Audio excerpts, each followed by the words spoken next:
Hmm. Hi, greetings. Welcome. If you're tuning in today to this conversation, thanks for joining us.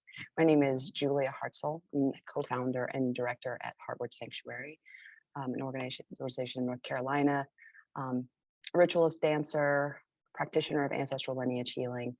Um, and I'm here today with Dr. Daniel Foor of Ancestral Medicine, a mentor of mine, longtime mentor, friend, teacher. He is the founder and director of Ancestral Medicine, teaches um, classes on ancestral medicine, animism, animist psychology, ritual. Doctor of psychology and student of world religion and ritualist. So I'm really excited and grateful to welcome Daniel to this conversation today. Thanks, Daniel. It's good to be here with you. Thanks for your service. And I'm happy to follow your lead and dive in about what's good to speak of. Yeah, great. Thanks. Just before we drop in to the conversation, let's just have a brief prayer. Just welcome the others here. So, greetings to the spirits of the land, to the ancestors of the land. Praises, and respect. Praises to the ancestors of blood and bone and lineage and tradition that back us, that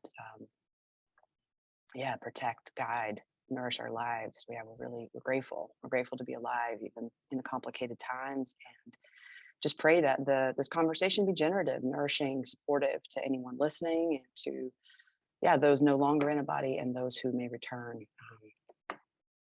And today, especially, a prayer for those just navigating the terrain of reproduction and lost pregnancies. Just a dedication today to those folks in general. Ashe, may it be so. Yeah. So Daniel, thanks for your time today. I'm just initiating a series of conversations around soul, consciousness, death, life, the mysteries therein, and grateful to start this with you. And I don't know. I think I hear you say, right? We always say this as the foundation, one of the first assumptions of the ancestral healing work is this assumption that there is continued consciousness of some kind after death. And it seems like a good starting point for the conversation, just to see if you would say something about that. Yeah, knowing that it's your hope in the conversation that we would focus around birth and the death that can occur near birth. Another way of saying that is that there's consciousness before incarnation as well. Some kind of consciousness continues after the death of the body and precedes the incarnation of the soul or the spirit, something like that.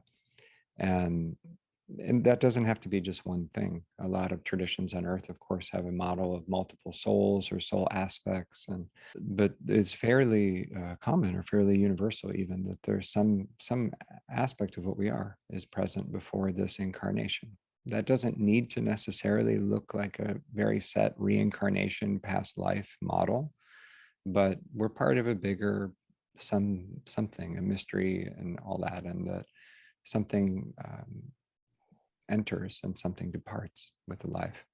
And so in that way, we can start to wonder, when does the soul incarnate, and how is that? How does that inform the ways we think about birth and about the earliest parts of being here? One of the ways that it informs it, just to speak to that, is that the ancestors are not in the past. They are not. There's an association a bit with the death that happens at the, one would hope at later in life, but of course not always. There's an association with ancestors and death. It's an understandable, it's kind of a strange association, because it's like associating our lives with being born. Yeah, you and I and the listeners, we're all born, but it's not the defining thing that we think about every day. It's just the rite of passage or the transition or the entry point into this dimension. And in that way, the death of the body marks a transition or the beginning of a transitional period from being incarnate to becoming an ancestor. But beyond that, there's a whole undefined time or experience of being in the other world, in another state, or in another kind of not incarnate right here body. And it's not until there's a drawback to this world that that changes, that there's another kind of transition that begins. So the returning ones, the ones being born, the ones incarnating, are viewed, as how I see it, as how a lot of people in the world see it, as the ancestors returning, as souls that have, in most cases, I think, previously been alive on Earth and are headed back in some way. And that doesn't require a lot of metaphysics or a real set religious framework. It's just that um, the souls come with their own temperament, with their own things happening. And anyone who's been around kids or been a parent knows that not all children are the same. And everybody has their own thing that they're bringing into the world as well. So I'll say that by way of opening. Yeah. Hmm. Hmm. Yeah, thanks. When, as you speak, I just thinking about your two young girls and my nephew, who are just, yeah, under 5, or my Right. nephew's 5. And even my nephew, one day we talked about death, and because someone died in the family, and he went on to show me about this place where they go and then they have to stay there for a while, and then it's just like just really precious to talk to the little ones about this mystery. I was reading recently about the history of death as an event, right? Death as a process versus an event, right? That there's been an interesting kind of evolution in how we measure death. Is it like when the body stops moving, or the heart stops beating, or brain death, or and maybe at a I don't know if you have anything you want to say about that, or if it feels relevant in this moment. Yeah, to me it feels important to bring some nuance to it, and a, a frame that feels more reflective of how that goes to me is something like framing death or framing birth as a rite of passage for the soul. And any Mhm. kind of rite of passage, it doesn't tend to happen in just one day.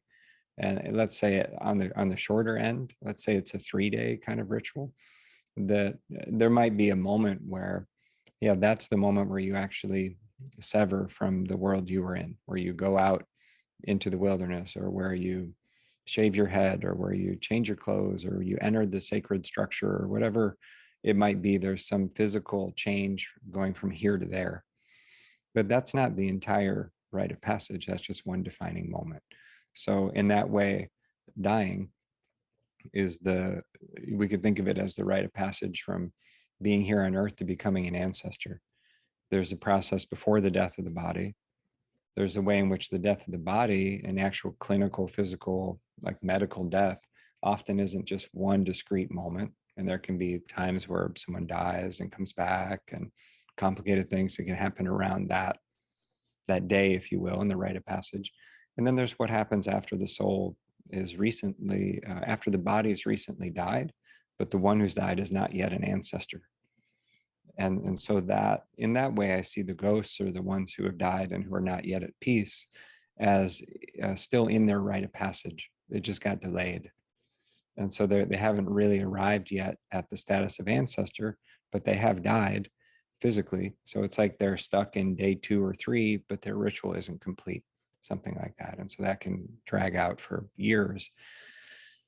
In the same way, like we could think of birth in that way, that there's a departure from the world of the ancestors, and that can happen a lot of ways. Sometimes the person giving birth needs to go there and be like, hey, we gotta do this now. It's happening physically, so I need your soul to be all the way in over here, please.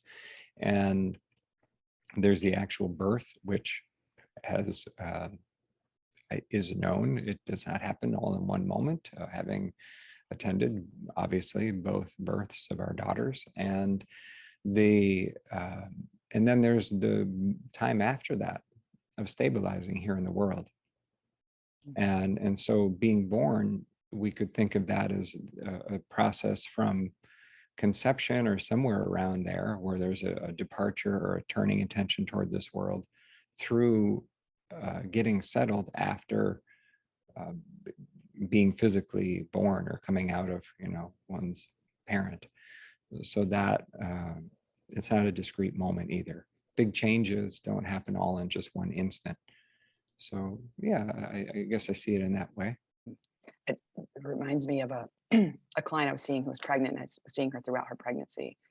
And every time she would go to the ancestors, it was this other one was going closer and closer to death. It's like the woman over there was, and being tended, and as the birth happened there, this death happened in the other world, and it was a beautiful kind of process. That symmetry that you're speaking to is a really common theme in a lot of traditions, that a death here is a birth of an ancestor, a birth here is the death of an ancestor, the departure of an ancestor. And so there's a kind of mirroring or reversal or inversion that is part of the dynamic or the conversation between the living and the dead. So that seems true in a lot of traditions. Mhm. And so, yeah, there's this phenomenon also then of those who don't all make it all the way here, for whatever reason, for a variety of reasons, and spontaneous or induced, um, miscarriage. Just curious what you'd say about that, in that those who turn back at some point, or yeah.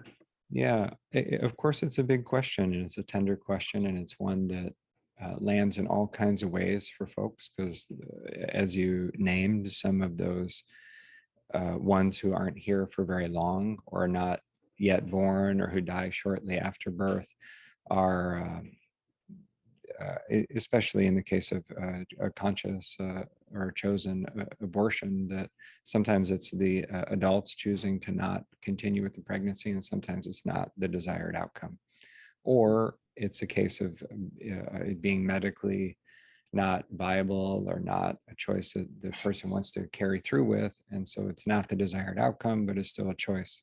So there's lots of different ways. And I also want to name, I'm speaking as a guy, and that is, I don't have the embodied lived experience in that way of carrying a child, but I'm also speaking as a father and as someone who cares about people's well-being. And so I feel it's important for men and anyone who's not choosing or able to carry a child to move with humility around the topic, but also not to back all the way up in a way that fails to engage, because it's something that it's a fundamental kind of question. So, having said that, from what I would observe from my vantage point as a ritualist, and I suppose as a psychology person as well, uh, one is that the children, the young ones, they're not child souls exactly. That's not how I see it, at least. Like the ones incarnating, whether that's intentional or unintentional, whatever it is, the ones incarnating are, we could think of them like adult souls, or they're full beings. Now, the soul or the spirit or the one or the ones coming in to an incarnation can be all kinds of ways. They can be kind of intense, or uh, have all kinds of different temperaments or different things going on. But I don't think that the soul becomes a child until after being here for a bit and stabilizing and having to deal with the heavy physical filter. That's like, oh, now I'm learning language. Now my nervous system is really conditioning my consciousness. Now there's a sense of identity. And so, and that's the amnesia that comes with being incarnated, and not having as much memory, or having only small glimpses of where we came from. But around the time of incarnation and like gestation and birth and that earliest phase, the one we're talking about is kind of like a soul or an adult consciousness, I guess is what I'd say. That's my view based on my inquiry about it. And then it also checks out with my lived experience of parenting two young kids here, and watching their journey. Like our youngest, she's just over 1 now. And it's interesting to watch her start to form a little bit of an identity in a sense. And so there's that transition from being a soul navigating this small little body to like, oh, I'm kind of existing here as a person, right? That's one thing. Another that I would say is that the soul doesn't seem, the soul doesn't seem to really get settled until maybe into the body until maybe, and I'm referencing here Jenny Wade's work on changes of mind, and she references other people's work on early consciousness, pre and perinatal consciousness, and but it's her view, and it checks out also with my sense that this, on average, the soul, the spirit, the one incarnating, isn't really settling into the physical form until maybe 6 months into pregnancy, or even sometimes a few months after pregnancy. That there's this window closer to birth, after birth, where the soul might be sometimes settled in the body, sometimes not, in and out a bit. And part of the work of that stage is to help the conditions in the world or in the womb to be welcoming enough that the soul is more inclined to settle in the body.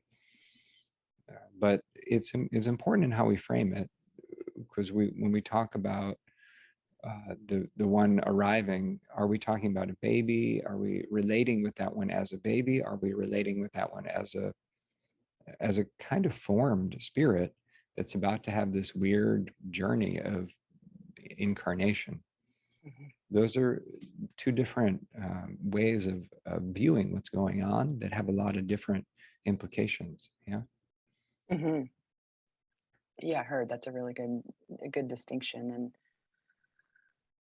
And um, yeah, I think, yeah, I'll share that, this year I had a miscarriage, and I've had two in the past 4 years since I've been married. And in the second one, I'd had this idea that there was supposed to be a place for that, kind of for honoring that mystery. And when I started having the miscarriage, it was super clear that that was what that was about. And um, wasn't so much the feeling that there was a soul. It was just more like, oh, okay, like there's some sort of gift happening here. It's painful, literally physically painful as it is, and so I've consecrated a space. And so I've been having the opportunity to sit with, mostly at this point, it's been cisgendered women who've come and circled there and shared stories around their miscarriages, their moms, friends, or abortions. And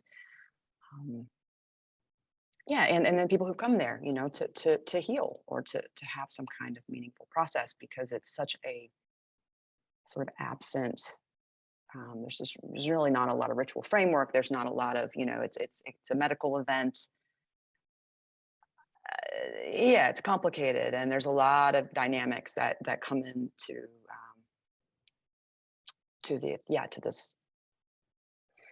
this work, and to, if so, yeah, grief, possibly, the challenge that it brings to the relationship, endings of relationships that happen because it's all really complex. And so, yeah, I just wanted to name that I've concentrated this place. And there are a few that I've seen in the country. There are some that are sort of governed by, in the Buddhist tradition, that with maybe the patron deity is Jizo, who, yeah, so there's this concept of Mizuko, water babies, in Japanese culture, and there are cemeteries and rituals, and that are for these ones who don't make it all the way through.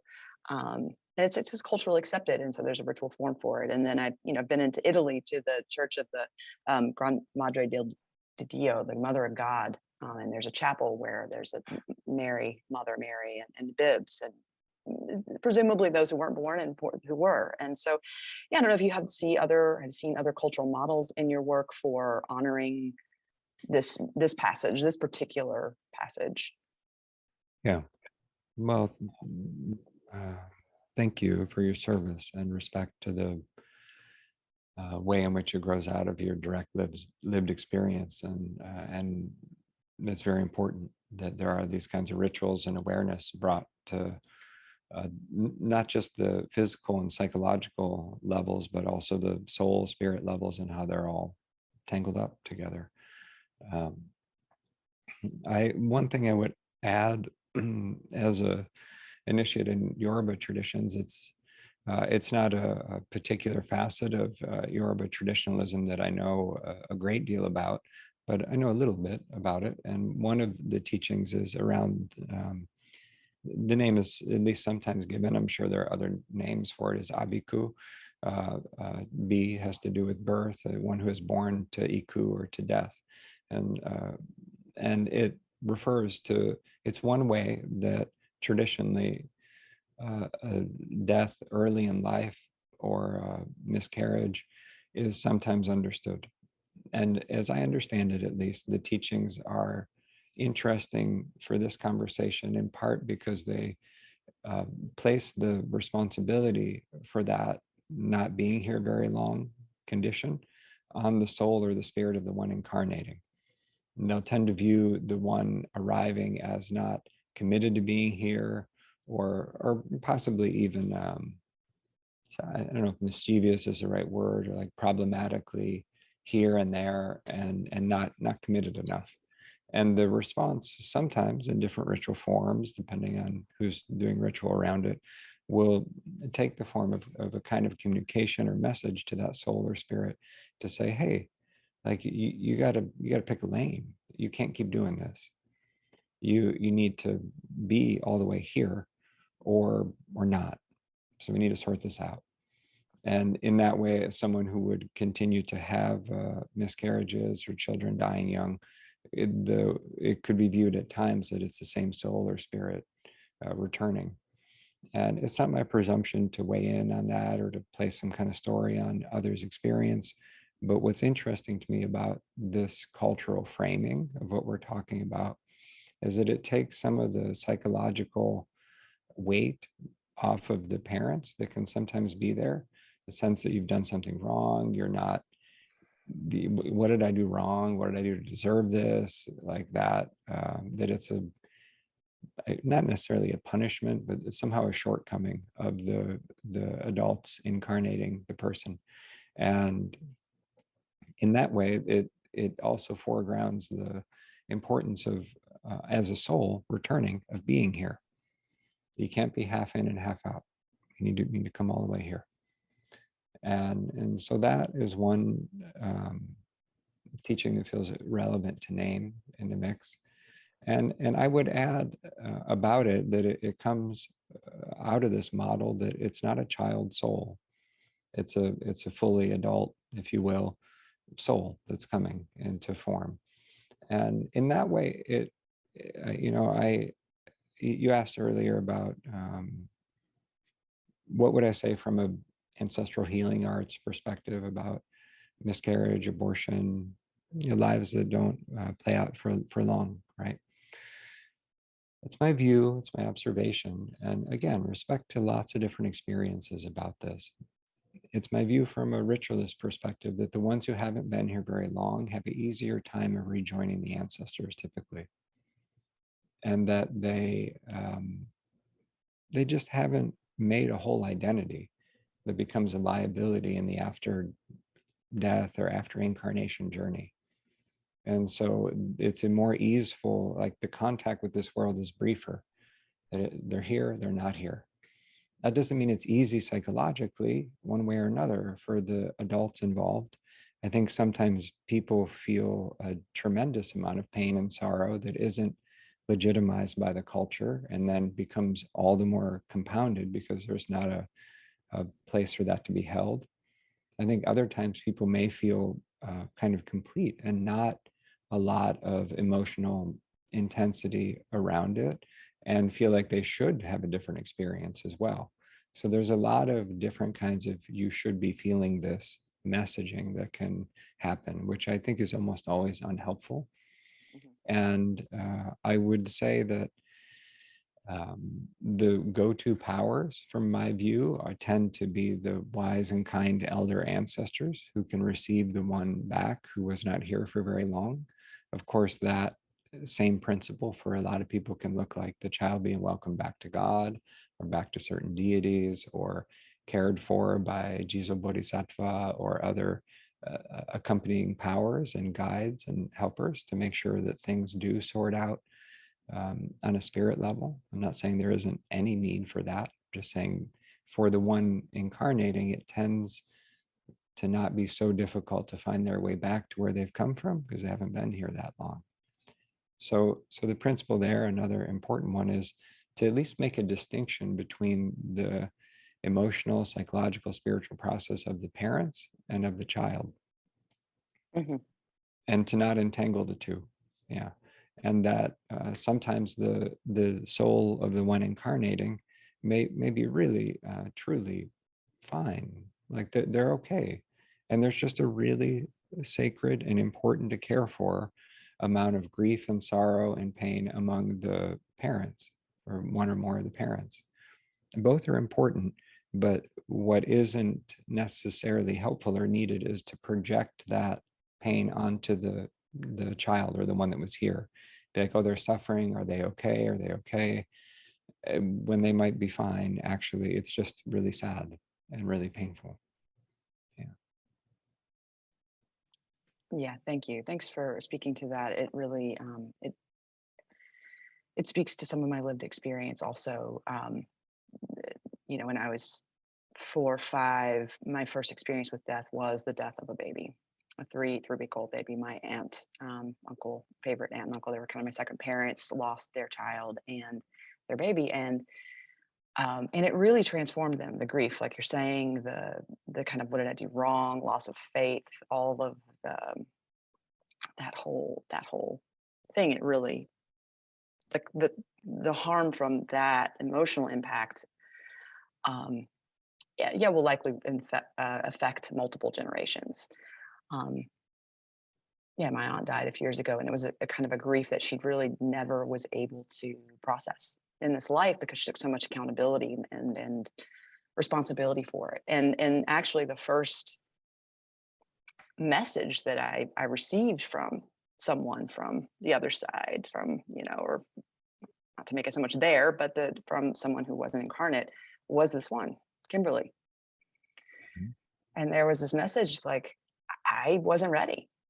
Tell her it's not her fault. I Mhm. wasn't ready. And just please let her know that and so that was just a really impactful. It kind of blew my paradigm a bit, and partially how I ended up in ancestral medicine. That it was a really impactful experience. And I remember when Christian, my nephew, was in utero, I not to my mother's not to his mother's belly, my sister, but just kind of more out as a prayer, like, hey, if you're not committed, back out now. Right. Like, it's going to be way worse. It will kill her if you come all the way through and then back out. So like, there's this time here where it will be easier to integrate. And so just really resonates with my lived experience, and it's important that, yeah, those distinctions, because Kimberly seemed fine. Like, yeah. Um, There's something you're speaking to, yeah, that I want to underscore that runs throughout this whole topic, that there's kind of two things we need to hold at the same time. Like the first, or either order, is there's no normative or correct lifespan. There's no appropriate amount of time to be alive. And I understand what's meant by people when they say, oh, so and so died young, or they died prematurely, or all that. Like if our daughters died, I would be just wrecked, like in all kinds of ways, and that would feel to me very premature and not okay. And I don't even know. I don't even want to go down that thought pattern, but that doesn't mean, even if I were wrecked by it, it doesn't mean that their life was incomplete, or that it was the wrong amount of time for them to be here. I think that comes from a death phobic view that there's that everyone should live until 98, surrounded by loved ones, and peacefully exit. And it just doesn't happen like that here. There's no guarantee of that on Earth. The other side of that, which is equally simultaneously true, is that there's a tremendous amount of unequal access to resources and care and support, and the maternal fatality or mortality, the infant mortality rate. I don't know the best language for it, but the death that happens that's avoidable is disproportionately impacts people all around the world of lower socioeconomic class, access to resources. Of course, that disproportionately falls to people of color and a societal structure around much of the world that's so embedded in white supremacy. And so there's a way in which avoidable suffering and death that is a result of systemic oppression and racism and sexism and all kinds of problematic views, including transphobia and unequal care and support for people of different gender identities, like all of it. That is a like acute problem that absolutely needs structurally and like immediately changed on all the levels. So insofar as one's death, if it does happen earlier than we would want, if it's accompanied by injustice and unequal access to care, then that does complicate the grieving. It's harder to find the corresponding truth that things that on a soul level things can be okay as they are, and that things can be complete as they are, because injustice is injustice, and so those we have to hold those this kind of useful spiritual truth that a life can be short in duration and still be complete and holy for what it is, to hold that in tension or in the same conversation with the need for people to have really equal access to quality care around the world. Yeah. Thank you. Yeah, thanks for speaking to that so eloquently and truthfully. It's and part of my interest in having a series of conversations is to be an even more conscious ally for the variety of for the diversity of people who may want to utilize the space and or to be able to serve people well, to be an ally, because this is really complex terrain here. And I think I also want to speak to that I have also had chosen to terminate a pregnancy, and so that is another lived experience that I have, and I don't know that the circumstances may or may not be useful to speak to, but it was a very, the kind of been now as a 40-something-year-old working with some of the, I'm gonna say trauma of the event. It's not so much the abortion itself, but kind of the circumstances that ended up surrounding that event, the tugs between different people wanting different things from me, the assault, the different things that happened because of and then the lack of support on all those levels, all these different levels. And I don't know if there's a question in there. I just kind of wanted to speak to it, that as a 19-year-old, I could foresee that one's life and my life, and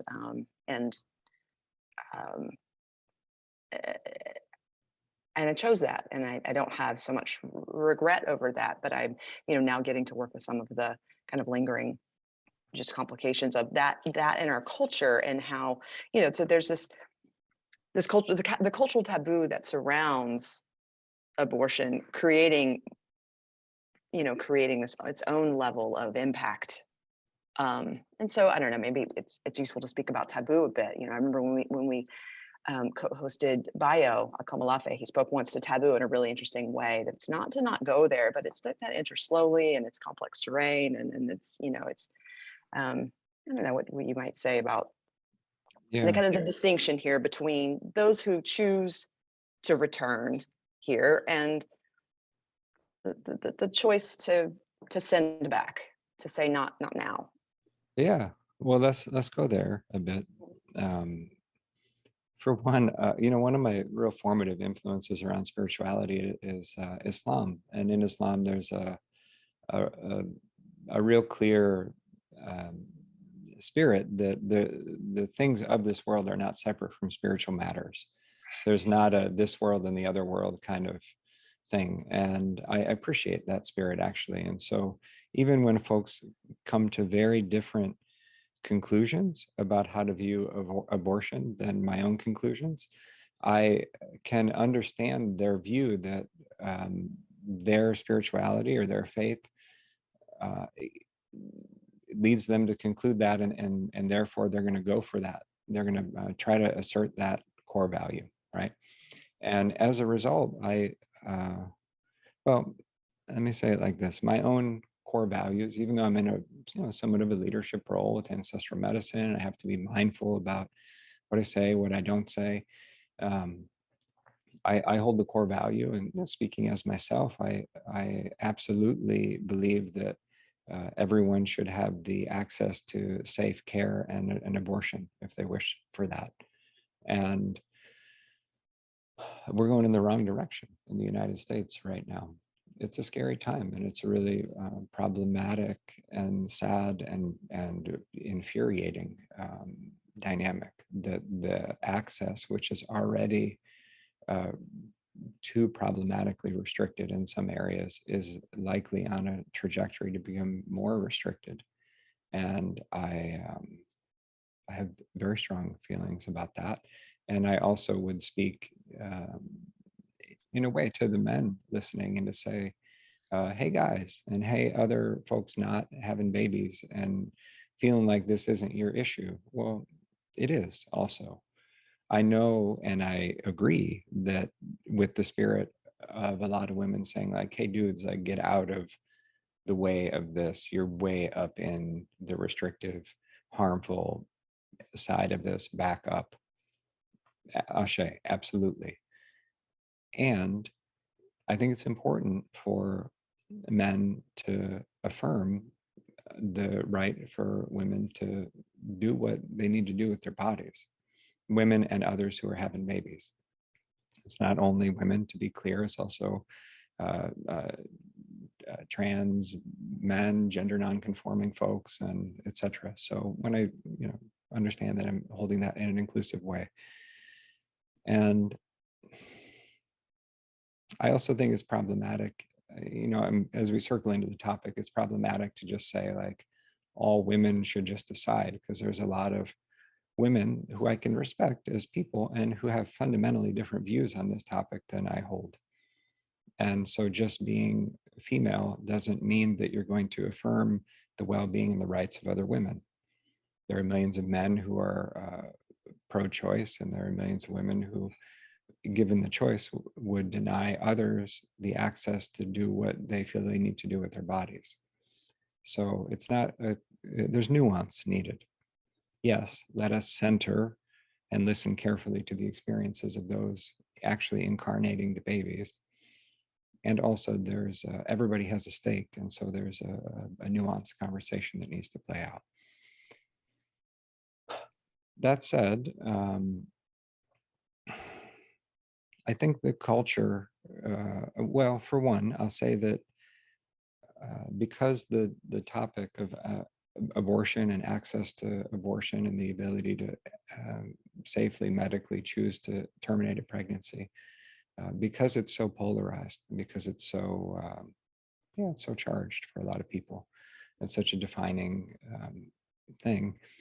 It can mean that any nuance around the framing of it is seen only through how it's going to be used, so to speak. It's like there's not an ability to bring a nuanced view. For example, I view our culture, and this is true around food, it's true around the end of life type matters, as being death phobic, and related to that as like killing phobic, because we kill to eat. There's a taking of life that happens there, and everybody does, whether or not you want to face it or frame it directly. We're heterotrophs, we kill to eat. I also support the right for people at the end of life to have more autonomy about how they handle end of life decisions. And if people want to step out sooner, and there's an intentional, thoughtful process for that, that's people's choice. And so in that way, is it a kind of choice, like a very provocative language that's used for folks who would oppose the right to abortion? Is it like you're a baby killer, right? You're killing your baby, something like that. I mean, is a very charged, shaming, judgmental, sort of your murderer language, right? And if we slow down and unpackage it, is someone who's electing to have an abortion, and somewhere between nobody and almost nobody finds that an easy choice to make or a straightforward choice to make. But the folks who are choosing that for all kinds of different reasons, is that person on some level choosing to kill the fetus, or to I know we could say the one who's incarnated is not yet viable. I know that the conversation goes in that direction, but is there a saying this seed cannot germinate? I'm choosing to have a limit. I'm choosing to say no. Is there a choice to end what could become a life? Yes, I think it is okay, from my perspective at least, to bring that level of honesty to the conversation, knowing that that could get co-opted into the rhetoric of people who oppose having that choice. For sure, there's that risk. But if we can't speak with nuance and honesty, there's a risk in the long term that it leads to even further polarization in the inability to think and talk about these topics. And what I'm suggesting is that choosing to make that choice and to say, not at this time, not with this body, I choose to say no, can be done in a conscious way. It can be done in a way that you face directly in dialogue with the soul of the one who perhaps has not yet incarnated, but has set the conditions to possibly incarnate, and to say, hey, this is not, we're not going to do this at this time. And maybe the incarnating parent has the sense intuitively that the one arriving is like, I agree, that makes sense, like good choice, like we're on the same page about that. Or maybe the one who is wishing to be here actually does want to be here, and it's still okay to say no. It's still okay to choose to end a thing. And in that way, there's a possibility to have more effective ritual, to have more psychological honesty, to have more clean grief, even by telling the truth about what's going on, that there is a choice to end. There is a kind of, if not death of a life, there's a kind of an ending of a storyline or of a possibility. It doesn't mean you're killing a soul. It means you're saying this way of relating isn't going to play out along this pathway because of a choice I'm making on purpose, even though it's difficult. So my sense is that folks in that difficult situation often are not supported through those layers of it too well, because a lot of folks haven't actually slowed down to see how it's a negotiation between the soul and the body and all these different layers that we're talking about. So appreciation also for the work you're doing in that regard. So I know that was a lot, but let me say that. Yeah. Yeah. Thanks. Yeah, I'm just thinking, reflecting, and I didn't have the framework or the ritual savvy, the kind of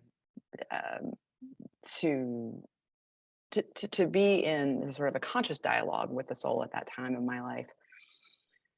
But afterwards, having ritual, like and I really felt that at the time, there was a bit of a gift, like almost like this consciousness, soul, whatever, was like, let me just sort of show you your situation, and and there was there was this sense of, oh, you're in an abusive situation.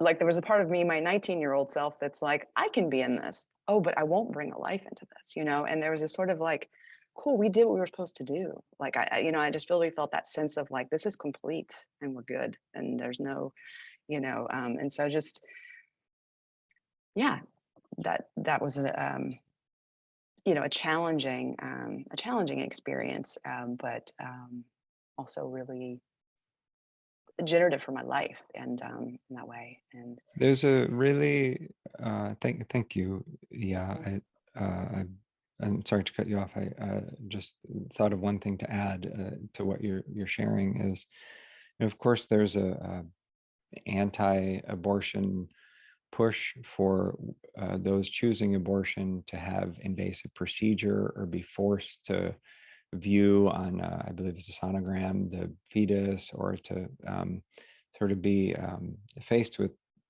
confrontive shaming messaging.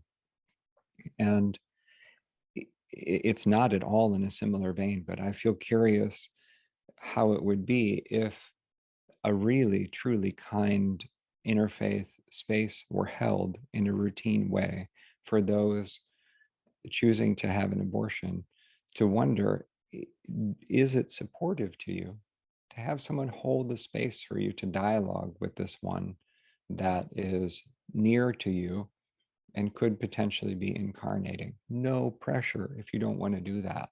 But if it's supportive, is that kind of dialogue one that you would wish to have? And so there's not the possibility of directly facing what's happening is not in a pressured or coercive way, but there is potential goodness that can come from that. And in the, like what you're describing, even if it didn't become clear maybe till later, that maybe the gift of that one is, as you're saying, to show you, like coming just for a moment to show you your conditions in a helpful way. Yeah.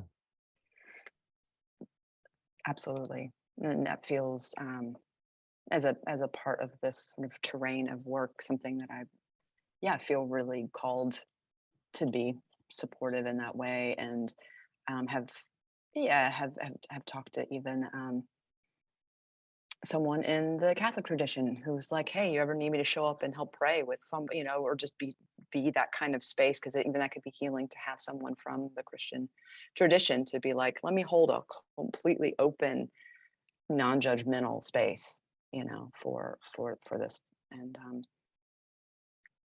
yeah. There's a missed opportunity in a way between the majority of people who oppose having the right to abortion, but are, I have no doubt, like, good people doing what they believe is the right thing and moving from this place of feeling a love and a care for children and for life, even though their way of expressing that love is what I feel an overstep toward telling other people what they need to do with their bodies, or goes into a shaming way. So even though the expression of it is problematic, the underlying, I from my view, can easily give the majority of those folks the benefit of the doubt that there's a great love of children and of the soul and a family. And I share that as well, as someone who believes that everyone should have access to abortion if they wish for that in a safe way. And so it is important for people who are affirming that choice and the importance of that choice being accessible to everyone who would wish for it, to not internalize that view that somehow you need to view the process of incarnation in a really medically sterile and non-relational way. That's the only option, is to see it in that harsh binary. It's possible and encouraged to say, like, oh yeah, I'm entirely pro-choice and love babies and children and have a deeply spiritual view of what's happening with that, like a deeply religious view, if you will. And that affirms the complexity of choice and incarnation and all that. And so in that way, there's a ton of common ground, actually. And I say that as someone who, well, I guess I don't feel like the commitment to abortion being legal needs to inherently be polarizing, even though it feels that way, and it has feels that way for a lot of people, of course, based on how it's framed. Yeah, yeah, thanks. Yeah, I mean, like I said, and actually my life, I've spent 20 years working with kids a lot. Like I really love them. Gone to orphanages in Haiti to spend time, and it's a yeah, for 20 years of my life, it was a real part of my both professional and kind of service to the community. And Mhm. my love of kids and my just complete adoration, my favorite person to spend time with is my nephew. And it doesn't feel in contradiction with my desire, my belief, my whatever stance that, yeah, that wish for women to continue having safe and legal access to abortion.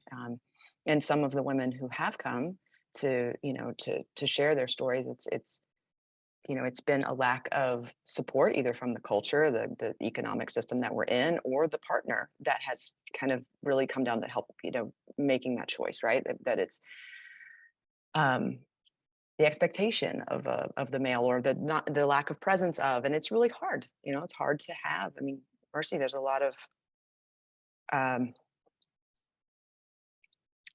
vulnerability in the body of having a baby. It's just and needing backing, financial and relational backing to go through that process. And there's a yeah, sometimes I get, when I hear some people, it's almost like a punishment to women, and it's the punishment that women will have to bear the brunt of.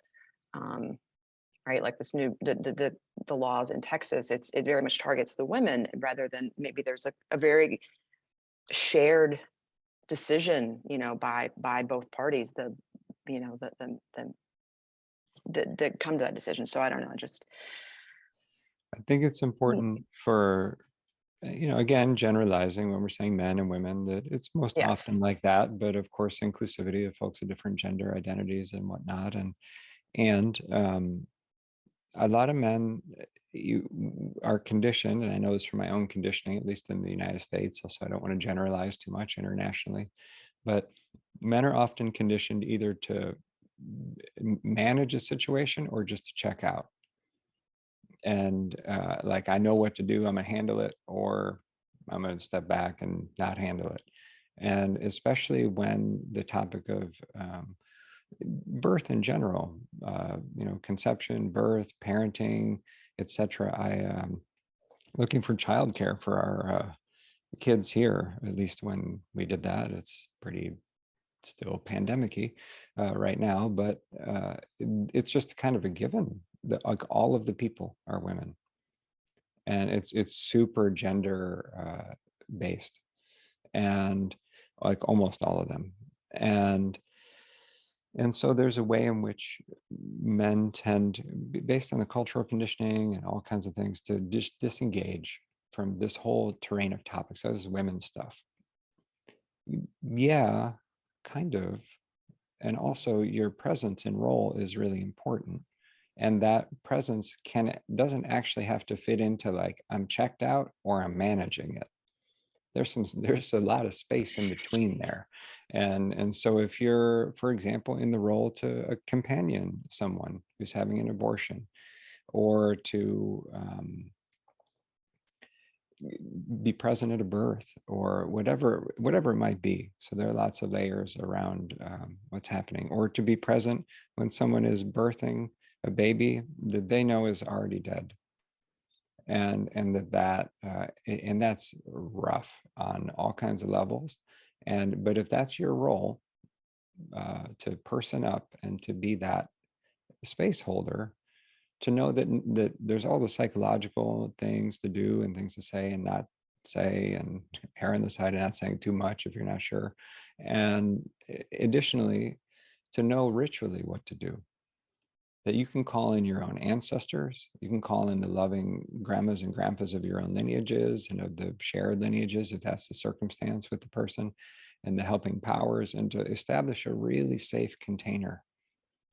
And there's a whole bunch of different things that you can do that are not managing the situation or checking out, but knowing how to really attend and not center yourself, but still be all the way present. And that's something I've had to learn that. I did a better job of doing that at the birth of our second daughter than the first. And because at first I was like, oh, what do I do? What do I need to, there's a sense of like wanting to do the right thing. And by doing that, centering myself more than was needed. Not dramatically, but enough that it's just like a rookie mistake. And so by the second birth, I'm like, okay, mostly don't say anything, but be all the way present the whole time. Got it. Okay, I can do that. But that's it's a kind of so like not service, but responsibility or need or ask that men are not conditioned well to carry out.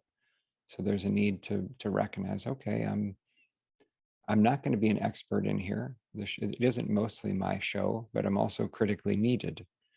Cool. Let's figure out how to do that. Yeah. Good coaching there. Yeah. Appreciate that. For any men who have gotten Yeah. this far in the interview, the good. Yeah, yeah, yeah. I don't know what feels really well. It feels important to say during this, in this time. I just want to acknowledge that these laws, the harsher laws that are happening right now are seeming to disproportionately impact those who have less socioeconomic means, um, those other than cisgendered women. It's a really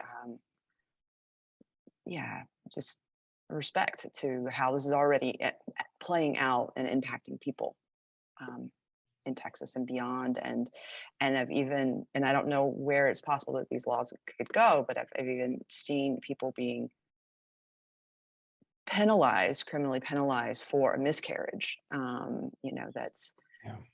and so yeah, this I haven't gotten super activated, but this is a topic when looking, relating with my grandmothers and with my own womb space can get really charged for me. It's close to home. My people are from the South, and there's this, there's just been a lot of really harsh messaging. That's yeah. I follow. And I'm glad that some of your upcoming conversations, yeah, will be with women of color. And I feel like it is important to listen really carefully to voices that haven't always been foregrounded, and to see that when there are oppressive systems that are uh, classist, is because what's going to happen even more in the US most likely is abortion stays kind of sort of more difficult, but kind of sort of accessible to people with money. And that disproportionately affects people of color. It disproportionately affects people who are already marginalized by a system that is racist in ways it doesn't even know. And yeah, I feel a lot of like sadness, anger about it. And it's important that we keep leaning in here. For folks who are into the ancestor reverence, maybe that ritually or whatever draws you in, like ancestor reverence is also baby reverence, is also, it's tending to the whole life cycle. It's an intergenerational sensibility that recognizes when we care for the ones returning, that is care for the ancestors. And so, whether or not it's any given person's role to have to directly parent in a full-time way, that it's well, the ones returning are our ancestors looking us in the face and be like, hey, how's it been going since I was somewhere else? Like, how you been taking care of this place or what? And it's a rough time in that way. I respect to the courage of the folks incarnating. It's a bold move to come here right now, and we need the help, but like, whew, there's a lot happening. And in that way, I want to be sure to appreciate the work you're doing, and be curious if there's anything you'd want to say about your vision for the services that you're already providing, and hope to provide for folks who are living the experience of someone who's incarnated just a bit, or maybe who chose to end a pregnancy or whatever it might be. Do you want to say a word about what you're doing? Yeah, thanks. Yeah, so there's one site-specific piece here. There's a shrine near a spring here at Heartward Sanctuary that I've just consecrated, that for locals to visit, or non-locals. But yeah, so ritual services for a previous pregnancy, previous for those who have water babies, or those who haven't come all the way through, and really just direct conversation with the those who come. What is it that you're needing, and don't presume that grief is a necessary piece of that, but also provide that service when it is. It's kind of a combination of some somatic work, and also the ancestral healing modality. And that work can also be done virtually.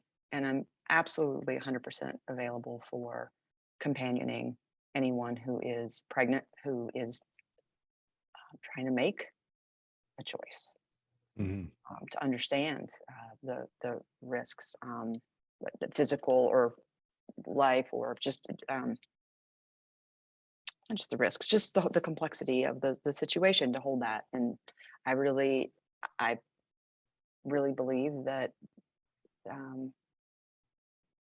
well, I guess having experienced both sides, I do think I can hold that in a real non-judgmental way, and open way. And yeah, in March, I'm going to hold a group ritual, that, just because I think there's something also potent about being able to speak to it. It's this Yeah. mystery, or this passage that often gets put in the corners, doesn't get talked about. Even women who've had miscarriages, it's kind of like, there's not a place for me. There's not a name for this passage. I mean, there's a miscarriage. It's like, it's hard to hold. And so sometimes sharing stories and being with others is can be really, I think, healing.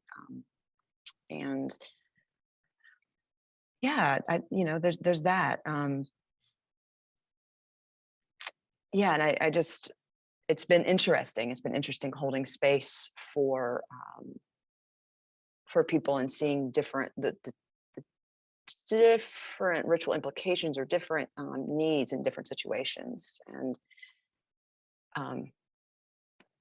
how that can show up Good. actually physically in the womb space as pain sometimes. And I guess I would say for me, there was a bit of like that, the person who I had been pregnant with, who didn't want me to in the pregnancy, there was like some residual energy from him and his people, of like, no, we really want claim of this space. And so there's just been some need at times to like seek ancestral support for them too. So it's been an interesting mystery to steward. And Yeah. Thank you again for your service. It's super important, and I agree that these topics are often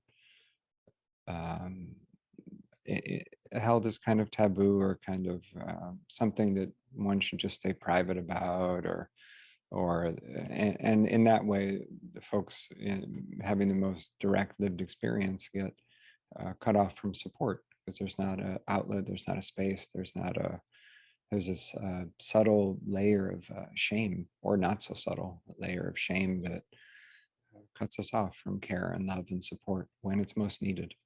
So thanks. I respect what you're doing, and I'm glad for it, and glad for the conversation today.